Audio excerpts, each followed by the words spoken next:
Si ustedes tienen la oportunidad de viajar al antiguo Egipto y enfrentarse a las maravillas que aún hoy en día se mantienen en pie o medio derruidas, se encontrarán frente a toda una serie de enigmas que solo si tienen la información necesaria podrán contemplar. Son enigmas de los que no les van a hablar los guías, de los que tampoco encontrarán información en las guías turísticas, de los que no les hablarán los arqueólogos y no encontrarán referencia en los libros de egiptología, pero que sin embargo están ahí. Están ahí visibles, perceptibles para cualquiera que tenga los conocimientos técnicos para saber que en muchas de sus realizaciones los antiguos egipcios debieron necesariamente utilizar una tecnología que está prácticamente a la altura de la tecnología moderna del siglo XXI o el siglo XX. Así lo han comprobado multitud de técnicos, desde Joseph Davidovich, experto en piedras, geólogo y director del Instituto Geopolimérico de París, o como Sir Benjamin Baker, ingeniero petógrafo, que se han enfrentado a enigmas increíbles, como por ejemplo, ¿qué técnica utilizaron para moldear las piedras? Porque parece que las moldearon, como descubrió el famoso experto Davidovich. ¿O qué tecnología utilizaron para taladrar con una precisión increíble piedras de diorita que hoy en día solo pueden ser taladradas con taladros modernos con punta de diamante, cuando esa tecnología, según los egiptólogos, era absolutamente desconocida a los egipcios de aquella época? ¿Y por qué algunas de las realizaciones tecnológicas más asombrosas del antiguo Egipto, por ejemplo, la construcción de la Gran Pirámide, se da en las primeras dinastías, sin prácticamente intentos previos y con una degeneración inmediatamente posterior, pero muy rápida? Tal vez porque ni el hecho de quiénes la construyeron, cuándo la construyeron, cómo la construyeron y otras muchas más cuestiones coincidan con la versión que nos dan los egiptólogos. Para comprobar que ellos así, será suficiente con que nos acompañen en este viaje de la mano de Manuel José Delgado, que durante muchos años y a lo largo de muchos viajes ha estudiado algunos de los muchos enigmas que nos plantea la civilización egipcia.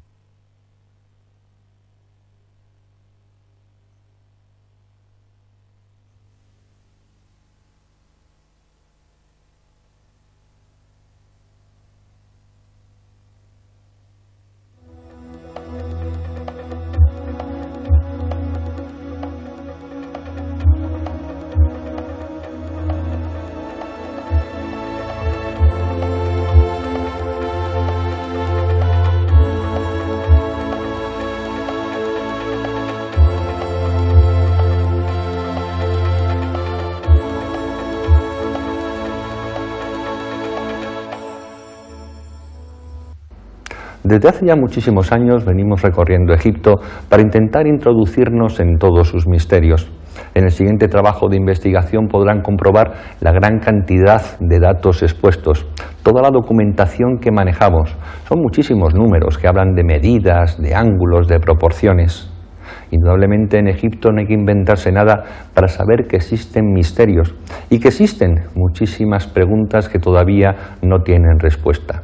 Ya tendremos ocasión en los siguientes programas de esta serie, quizá para tratar cosas que nos gustan mucho más, como puede ser la magia, el poder de las pirámides, la aromaterapia, o cómo utilizar los diferentes centros de poder diseminados en las orillas del Nilo para nuestra superación personal, tanto física como espiritual. Pero ahora tenemos que seguir con este programa. Es un programa denso, que en alguna ocasión a algunos de ustedes les va a resultar pesado, pero indudablemente tiene que estar ahí, sobre todo para todos aquellos que indican que los que estudiamos los misterios de Egipto nos inventamos cosas. Egipto es maravilloso, está ahí muy cerca, a 4 horas y media en avión, y simplemente con una cinta métrica, y simplemente avalado por las personas que realmente saben de arquitectura, de ingeniería, de astronomía, de biología, de física, etcétera, podemos comprobar que lo que se hizo en el Antiguo Egipto supera con mucho la idea que tenemos de un pasado del que posiblemente tengamos que reescribir la historia. Espero que disfruten viendo este documental lo mismo que nosotros lo hemos hecho al realizarlo.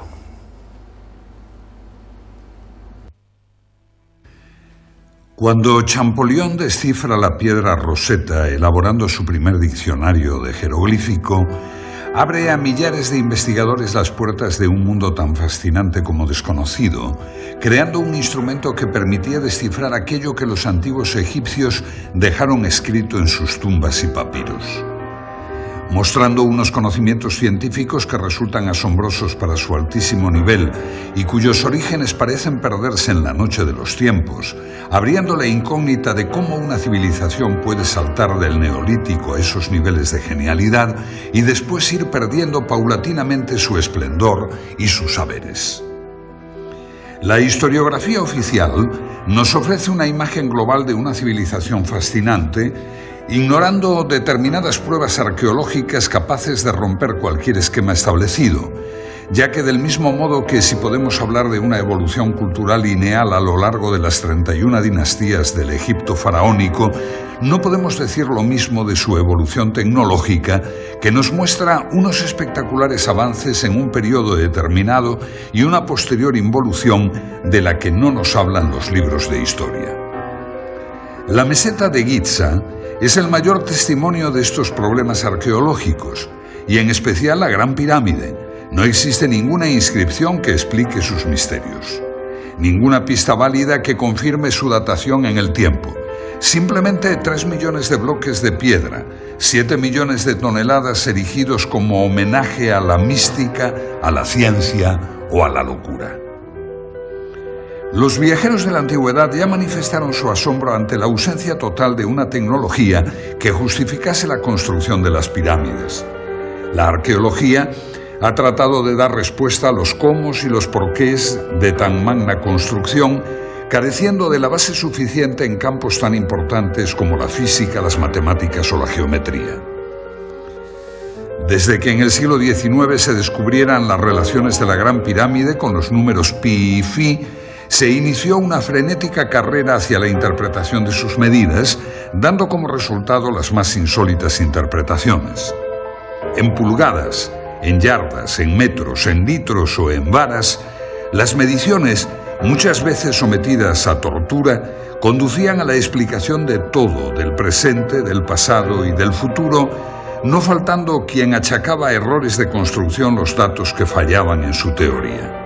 O incluso otros no dudaron en limar algunas aristas para que sus elucubraciones fuesen refrendadas con mayor precisión. Fue a finales del siglo pasado cuando llegó a Egipto Sir William Matthews Flinders, Petrie, con un sofisticado equipo de medición que incluía teodolitos de alta precisión, niveles ópticos, calibres micrométricos con vernier, goniómetros adaptados a ángulos, catetómetros, anteojos de autocolimación, cintas de Invar, termómetros de Beckman, etc. Sus mediciones, las más exactas realizadas hasta ahora, corroboradas años más tarde por los profesores Bokar Cole y Pochan, han conseguido que puedan elaborarse unas conclusiones ceñidas al más puro rigor académico y que van a abrirnos un nuevo horizonte de investigación para hallar las soluciones a los problemas planteados por aquellos arquitectos. Lo que hace a una disciplina más o menos científica es la medida en que se establezca una preeminencia de los hechos sobre las teorías. Un mismo hecho puede en arqueología tener una fundamental gravitación o ser un detalle omisible de acuerdo a la teoría que barajemos en ese momento.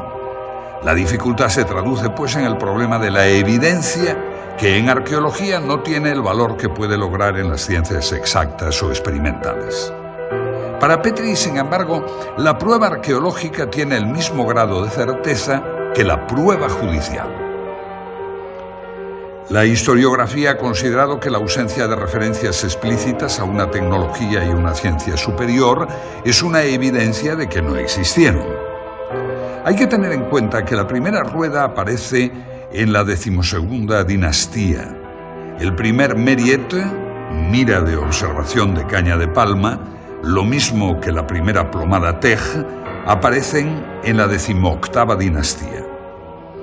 Los primeros textos astronómicos aparecen en sarcófagos de la 11ª dinastía y corresponden inclusive a una astronomía incipiente que, como observa Hawkes, desconocía la existencia de los eclipses.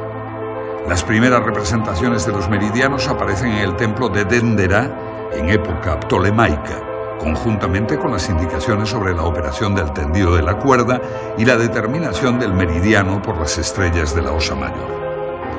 El papiro Rind, de la dinastía XIII, tiene un nivel científico correspondiente a un segundo curso de escuela elemental. El vidrio aparece en la dinastía XIV y los primeros cuchillos de hierro en la 26ª. Solamente en la época ptolemaica, 200 a.C., aparecen en Egipto conocimientos matemáticos y astronómicos de un cierto nivel. Estas pruebas arqueológicas son evidencias indiscutibles de que la civilización faraónica caminó con lentitud y sin brillantez por el camino de la tecnología hasta llegar a importar los avances de los griegos, que tampoco destacaron en estos campos. En oposición a todo esto encontramos un material tecnológico que nos indica todo lo contrario, lo que nos obliga a tener que inducir la naturaleza de las herramientas partiendo del producto, tomando como referencia una serie de pequeñas muestras evidentes repartidas por todo Egipto. Es un misterio inexplicable el repentino grado de perfeccionamiento adquirido por el arte de la construcción en la tercera dinastía y la incapacidad notoria de los constructores de la sala hipóstila de Karnak, derrumbada en 1899, que 1500 años después desconocían que los edificios requieren cimientos. Mientras que el análisis arqueológico muestra una línea de evolución cultural desde la primera dinastía hasta la época ptolemaica, el análisis tecnológico señala una línea de ascenso desde la primera dinastía hasta la cuarta para mostrar luego un proceso de involución a lo largo de varios milenios. En los relieves de El Berge, 12ª dinastía, se ve una estatua de Yehuti-Topep de un peso de 60 toneladas colocada sobre un trineo y arrastrada por 172 hombres. Aparece también un hombre derramando un líquido sobre los patines del trineo para reducir la fricción y eliminar así el calor. Los textos que acompañan la imagen hablan de la heroicidad de esta titánica tarea en la que los hombres se mostraron con fuerza de gigantes. Es por ello por lo que resulta increíble cómo no ha quedado ningún recuerdo del transporte de los numerosos obeliscos de 1000 y 1200 toneladas que los egipcios distribuyeron por todo el territorio. Este es el templo de Luxor. Fue erigido originalmente por Amenhotep III en honor a Amón, y luego Ramsés II añadió estas impresionantes figuras y 2 tremendos obeliscos. Solo queda uno. El otro, su hermano gemelo, fue llevado a Francia y puede hoy contemplarse en la Plaza de la Concordia de París. Requieren cada uno para su arrastre una fuerza de 93.000 kilos que nunca pudo ser suministrada por menos de 25.000 hombres. Para subirlo por una rampa se haría necesario un esfuerzo adicional que para un 30% de pendiente exigiría el esfuerzo suplementario de otros 50.000 hombres. Resulta curioso que el transporte de estos colosales monolitos no llamase la atención de los escribas. En el templo mortuorio de Micerinos hay bloques de 200 toneladas. En el techo de la cámara del rey de la Gran Pirámide los hay de 50 toneladas y aunque el término medio de los bloques del monumento no pase de las 2,5 toneladas, cuando se piensa que hay unos 3 millones de tales bloques, se vuelve a plantear con seriedad la cuestión de las técnicas y medios empleados. Se nota la contradicción entre lo que hemos dado en llamar la prueba tecnológica y la prueba arqueológica. Se desconoce la existencia de máquinas. La aseveración de Heródoto de que se utilizaron máquinas para levantar las piedras es generalmente impugnada por los arqueólogos, que priman la fuerza bruta de miles de esclavos ante todo saber tecnológico. Estamos en el interior de la pirámide de Kefren.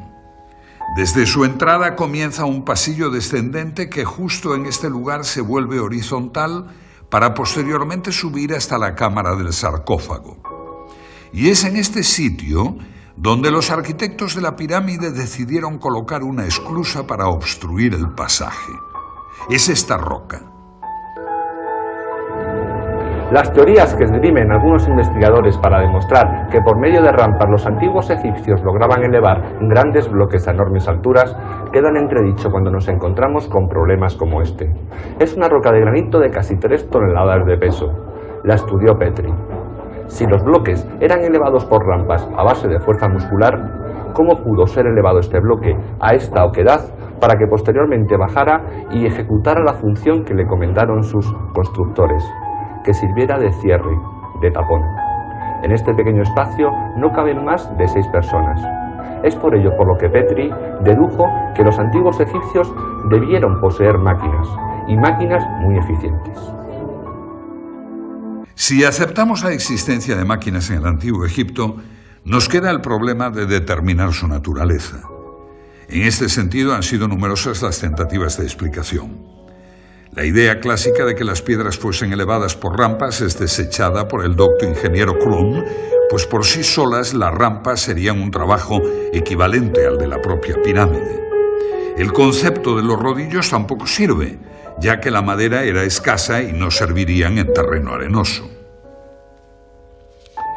Las pirámides se realizaron en la Edad del Cobre, pero podemos decir que resulta imposible que en ese momento no conociesen el hierro, ya que es explicable que los egipcios pudieran trabajar el cuarzo, el granito, el pórfido o la diorita si no poseyeron herramientas de este metal.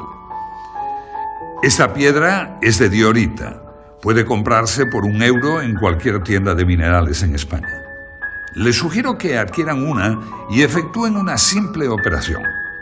Coloquen en su taladradora una broca de diamante sintético, Widia, que tiene dureza 11, e intenten perforarla. Tras varios minutos de intentos frustrados, se preguntarán cómo consiguieron tallar y perforar la estatua de Kefren, realizada de una pieza en diorita verde, con herramientas de cobre, que fueron las supuestamente empleadas en los tiempos de las pirámides. Resulta una incógnita cómo los egipcios pudieron trabajar el granito en las canteras sin el hierro. En las canteras de Asuán se aprecian muchas series de agujeros y ranuras rectangulares profundas y estrechas, las cuales, como dice Clark, no se puede afirmar que se hicieran con herramientas de hierro, pero sí se puede afirmar que no pudieron hacerse con cobre. Efectivamente, los cortes de la roca en la cantera se producían tras introducir en los orificios piezas de madera que luego se humedecían.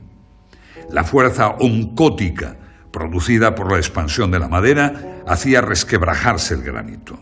Pero nos queda el saber cómo realizaban tales orificios.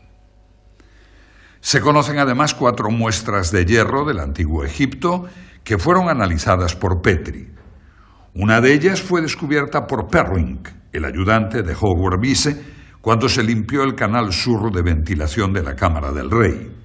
Los restos calcáreos adheridos a la lámina hicieron imposible la idea del fraude. Su análisis demostró que tampoco provenía de meteoritos férricos.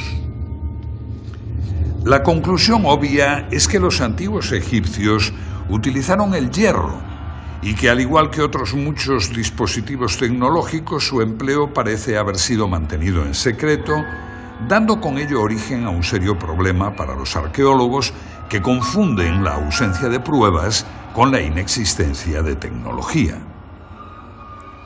Una posible explicación al mantenimiento de tal secreto podría ser la pertenencia del hierro a la sabiduría divina, siendo su uso restringido a los sacerdotes y a sus operarios. Esa creencia ha pervivido hasta nosotros que denominamos a la industria del hierro como siderometalúrgica, es decir, de origen sideral y posiblemente relacionada con los moradores del cielo. Otro aspecto digno de ser estudiado en la búsqueda de respuestas sobre la tecnología es la forma en que los constructores adosaban los bloques unos a otros sin dejar ninguna separación entre ellos. En cualquiera de nuestros cuartos de baño, la junta entre las losetas del alicatado nunca baja de 1 milímetro. Y si estas plaquetas son de tan solo 20 centímetros, podremos comprender el problema que representa unir monolitos de decenas de toneladas. Ni siquiera una hoja de afeitar penetra en las juntas que pueden ser rectas o curvas, aunque nunca sin perder el íntimo contacto. Las únicas herramientas que poseemos de los artesanos egipcios son algunos cinceles de cobre, de los que se conocen varias colecciones. En general, las perforadoras prehistóricas trabajaban con polvo de esmeril, pero en piezas del Imperio Antiguo, como vasos y platos de granito o de diorita, se encuentran huellas de una punta cuya naturaleza se desconoce, pero que no pudo ser otra que el diamante. Y aquí nos encontramos con otro problema arqueológico, pues el diamante es considerado inexistente en aquella época. El torno de alfarero todavía no había aparecido en la época en que las vasijas de diorita torneada eran ya perfectas. En dinastías posteriores ya no se volvió a trabajar la diorita. Ni siquiera los escultores de la época saíta se atrevieron con este material. No debe extrañarnos que los egipcios de las primeras dinastías poseyeran instrumentos superiores a los de las siguientes, pues esto es lo que revela constantemente el análisis tecnológico. La tecnología muestra más signos de retroceso que progresos en el tiempo.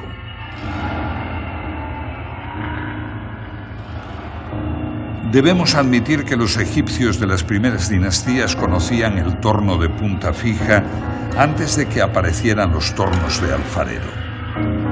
Con el torno egipcio se obtenían incluso superficies esféricas, pues se conocen platos hechos a torno en los cuales la herramienta se movía sobre una línea curva. Tenemos la prueba de que además del torno de punta fija conocían el torno con herramienta articulada móvil. Esta es una importante cuestión tecnológica, pues muy difícilmente podría la herramienta articulada moverse a su vez en forma circular.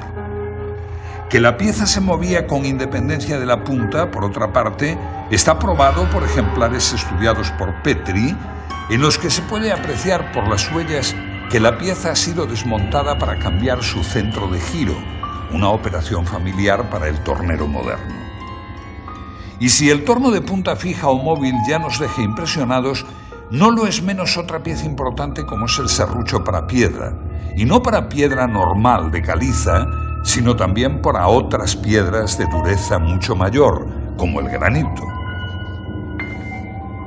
Se conocen ejemplares de serruchos egipcios de bronce con dientes de esmeril, cuyo funcionamiento se asemeja a las modernas cortadoras de cinta de acero con polvo de esmeril llevado por agua, con las que se cortan los bloques de granito en las canteras modernas. En los hipogeos de Tebas, 12ª dinastía, se han encontrado bloques de granito serrados que muestran huellas de óxido de cobre, lo que probaría el empleo de esta herramienta. Pero estudiando la inclinación y la velocidad del descenso de la hoja, se descubre que trabajaban a una enorme presión. Es inadmisible que un serrucho de bronce y esmeril pueda cortar granito si le aplicamos una débil presión y empleamos un tiempo indefinido en el corte. La única solución que se nos plantea es que los antiguos egipcios debieron poseer otro instrumento cuya estructura desconocemos, pero que con seguridad no trabajaba con dientes de esmeril. En relación con el modus operandi de estos serruchos, se exhibe en el Museo del Cairo el sarcófago de Diodefre, hijo o hermano de Keops, donde puede apreciarse el trabajo del serrucho. Aparentemente los sarcófagos eran transportados con la tapa no cortada para reforzar la estructura. El serrucho ha cortado ya los 2/3 de la tapa, quedando un resto por cortar en donde todavía puede apreciarse la garganta carcomida por la herramienta. Se observa así la superficie irregular que va dando forma al sarcófago antes de su ulterior pulimento y en donde todavía hoy es posible apreciar las marcas de ocre que indican las líneas de corte. Aparentemente el serrucho ha sido guiado a mano, como puede inferirse por la forma irregular de la superficie cortada. El ancho de la herramienta, correspondiente al ancho del surco, es de 2 centímetros. El plano de corte presenta desniveles del orden del centímetro. Y aunque no nos imaginamos qué herramienta pudo hacer el corte, se aprecia que su uso fue manual con las imperfecciones que el pulso provoca. En cambio, en otro sarcófago, el de Keops de la Gran Pirámide, en donde los desniveles de las superficies serradas son del orden del milímetro. El serruchado del sarcófago de Keops debe considerarse como una obra maestra en la materia, pues a pesar de no haber recibido un pulido ulterior es casi una pieza terminada. La herramienta llevaba una guía mecánica. Este serrucho se movía a modo de los modernos cortadores de peine que producen bloques de superficies paralelas debido al movimiento simultáneo de varias cintas de acero.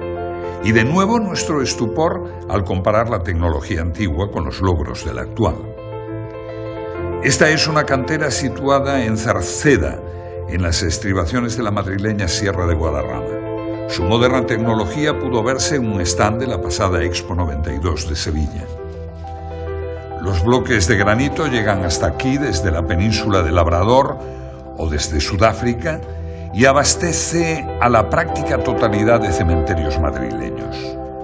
Aquí saben de la industria de la piedra. Su más perfecta máquina de corte para piedras de granito está diseñada por una hoja redonda de 2 metros de diámetro, compuesta de múltiples dientes de huidia, carburo de tungsteno, por lo que no puede cortar bloques de más de 1 metro.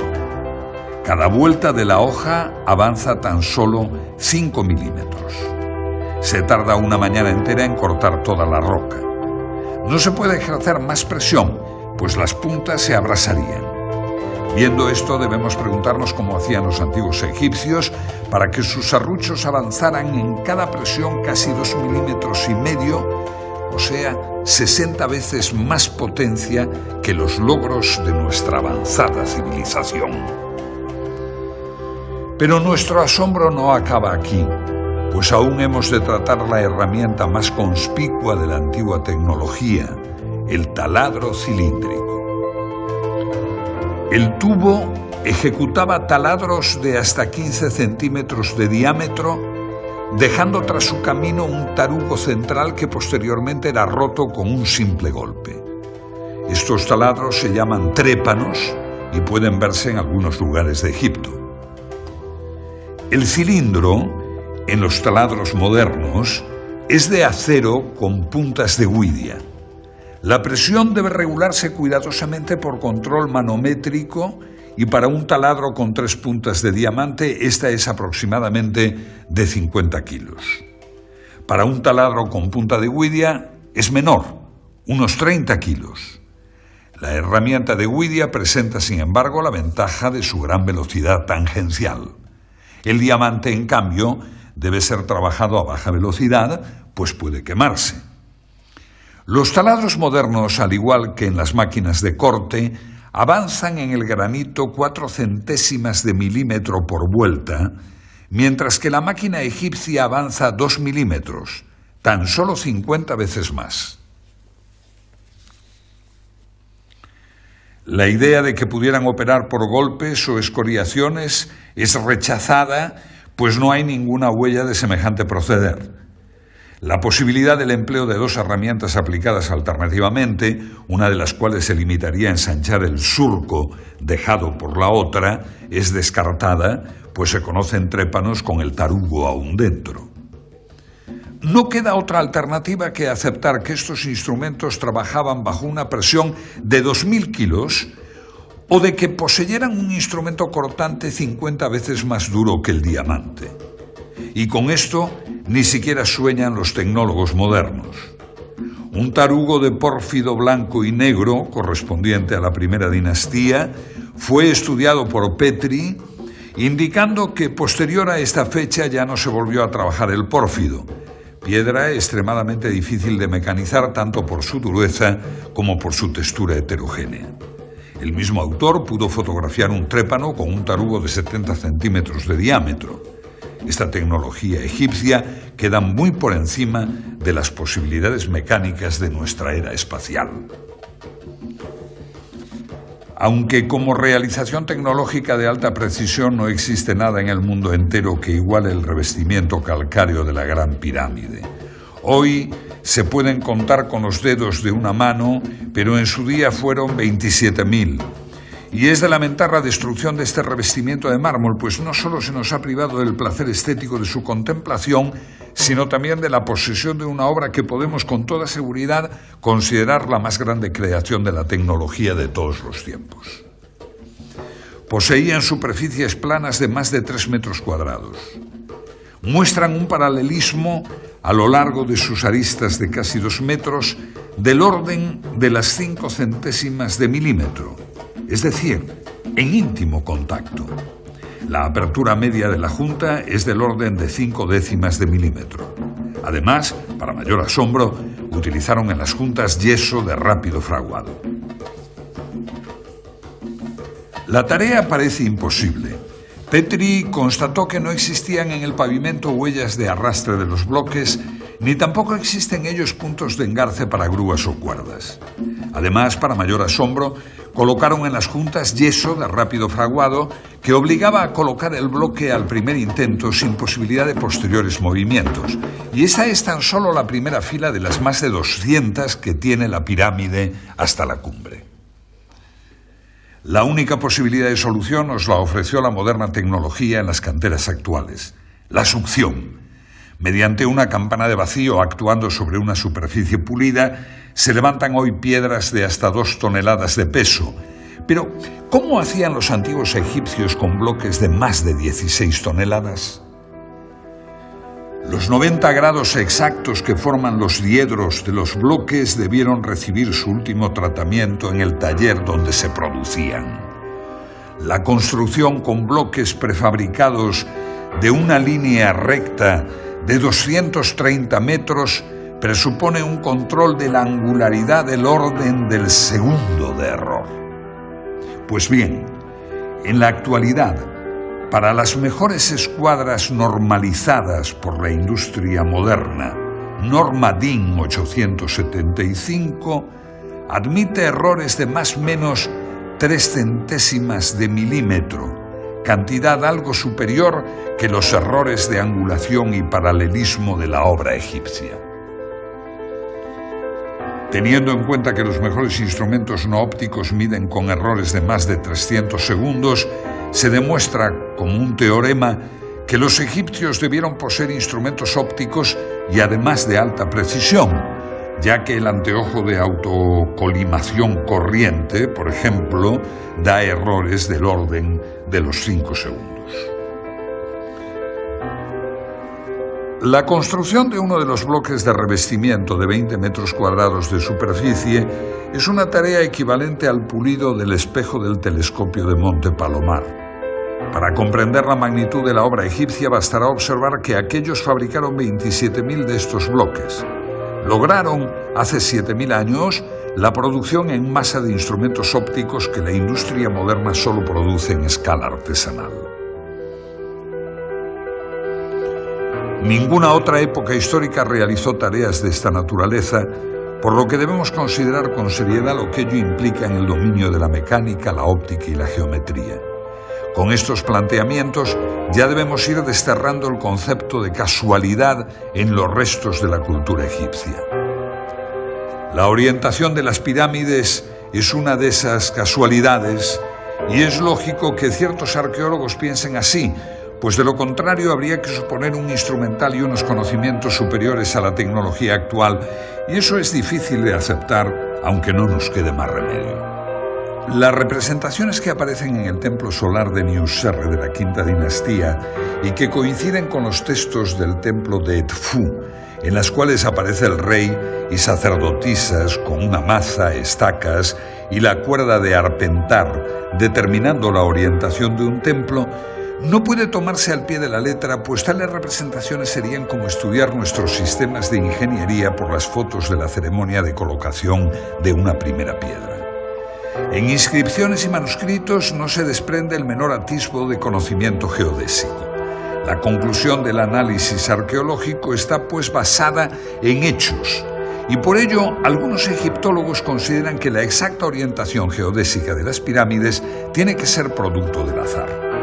Como casi siempre ocurre en la Gran Pirámide, el análisis tecnológico lleva a la conclusión opuesta. Su error de orientación es de 5 minutos 31 segundos. Para hacernos una idea, coloquemos una moneda de 2 euros a 1 kilómetro de distancia. Su diámetro sería el error que tiene la Gran Pirámide con respecto al norte verdadero.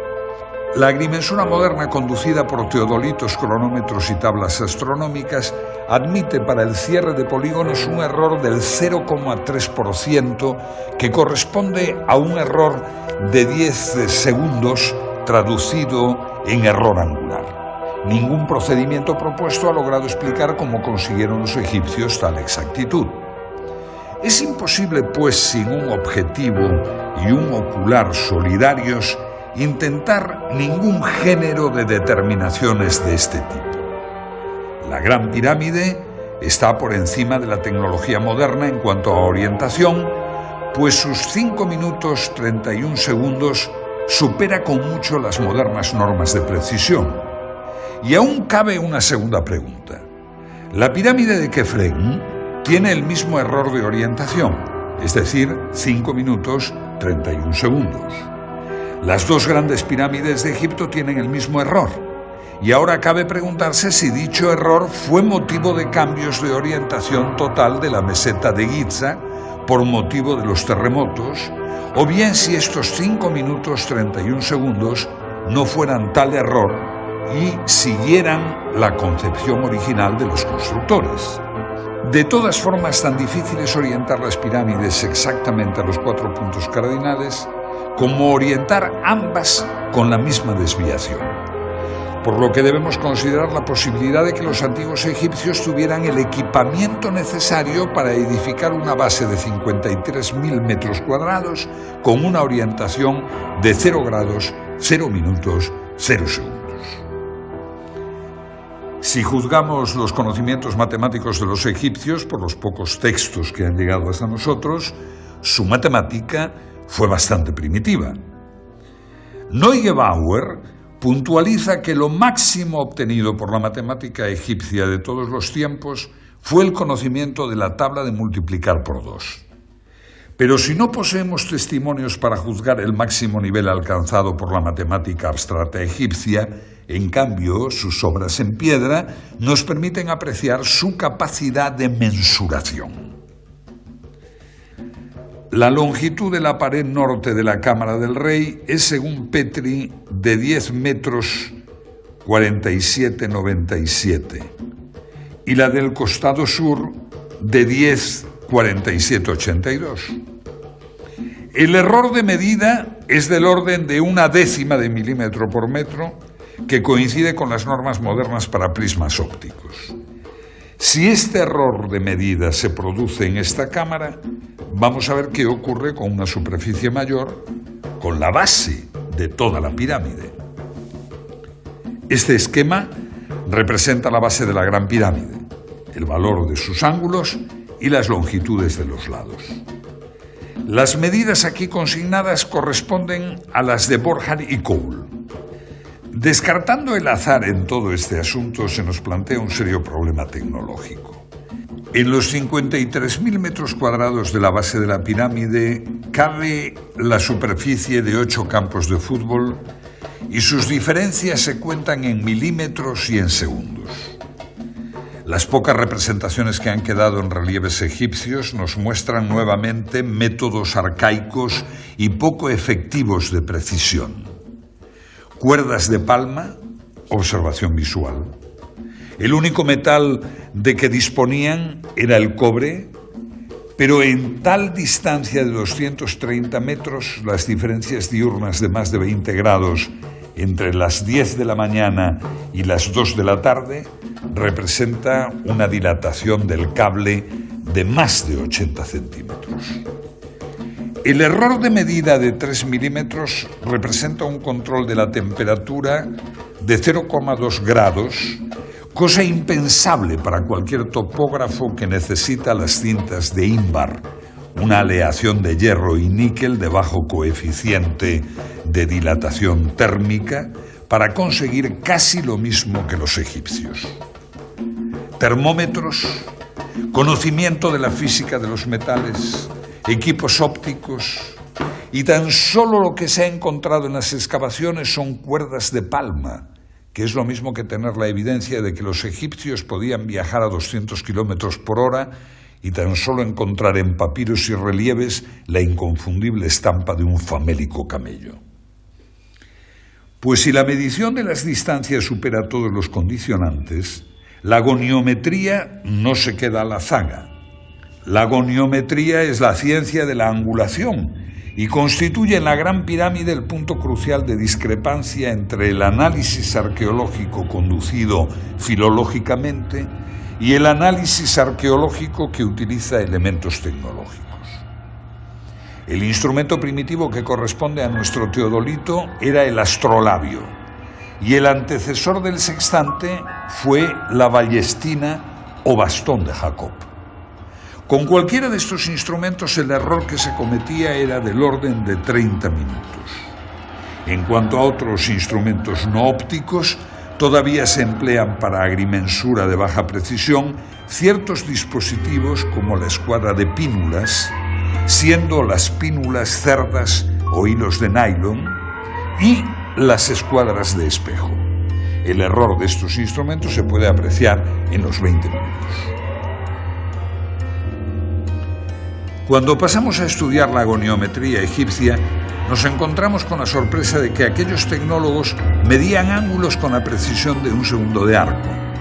Esto debe considerarse como sobrenatural, pues trasciende ampliamente la capacidad del ojo humano, que es como aseguran que fue orientada la pirámide.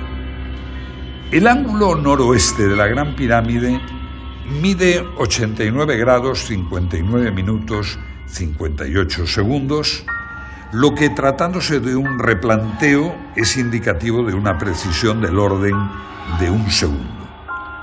Los buenos teodolitos modernos miden con el mismo error observado en el monumento de un segundo. Estos errores son inevitables para la cantidad de factores incidentes, tales como errores de la lectura de los nonios, dilatación térmica de instrumentos y elementos de lectura, errores de nivelación, error de arrastre, viento, errores de apreciación sobre el retículo, refracción atmosférica, etcétera, etcétera, y parece ser que todo ello fue tenido en cuenta por los topógrafos egipcios. Se nos presenta en goniometría lo mismo que observamos en mensuración, es decir, el mismo error en estructuras pequeñas, como sarcófagos o cámaras, que en las grandes. Ello presenta una homogeneidad al sistema de medidas empleado que excluye cualquier hipótesis basada en el azar o en la casualidad. Como demostración de lo dicho, comparemos la desviación azimutal de las dos grandes pirámides. Ambas pirámides tienen su desviación hacia el oeste. Petrie da los siguientes valores para la pirámide de Keops. Núcleo, 5 minutos, 16 segundos. Pasajes, 5 minutos, 49 segundos. Revestimiento este, 5 minutos, 30 segundos.